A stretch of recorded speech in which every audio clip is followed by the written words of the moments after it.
This is the Holden Trax. It's tall, narrow, a little bit boxy, and looks like an SUV. Its slightly rugged look suggests that it can go off-road while promising good interior space and room for kids and stuff. It's also strictly front-wheel drive, which means it's more beach bunny than mud plugger. The question I have is this: does that matter, or do buyers really want that modest off-road ability that they're never going to use? The Trax is powered by a 1.8 litre engine with a respectable 103 kilowatts and 175 newton metres of torque.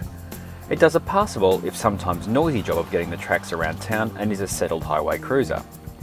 Strangely, the Trax also has hill descent control, which seems like a waste of dashboard space to me. I don't get it either. I mean, if you need hill descent control in a two-wheel drive car, you're probably in a fair amount of trouble. And again, what's life without some excitement? The 6-speed auto makes the most of the power, but it was never going to be a rocket.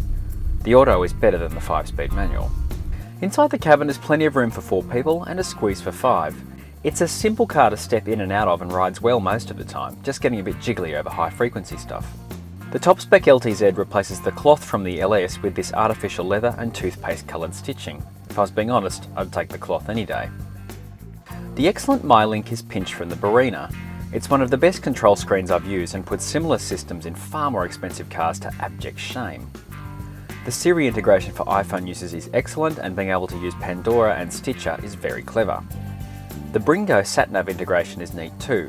It stores the maps on your phone, uses its GPS, but displays the output on the MyLink screen. The only downside is that if you want the full MyLink experience, the USB port is hidden away in the second glove box and there's no gap for the cable to poke out. So either you drive around with the glove box hanging open or your cable gets a crimp. In the back there's a decent amount of storage and, bizarrely, a power point for devices up to 140 watts. We tried a few ideas. Cooking with Pierre, Hercule with Pedro, DIY with Ando, which failed. Not enough juice for a drill. It's even got a near-as-damn-it flat rear floor when you fold the seats down, again shaming more expensive cars.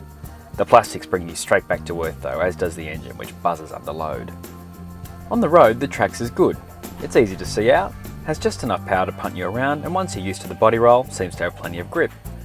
The body is very upright and tall, meaning a good view out and the feeling that it's bigger than it really is. There's a lot of glass. In the end, the S in SUV stands for suburban. Holden has just cut out the middleman and given people what they want, a tall box to put things and people in. I reckon Holden's done a pretty good job.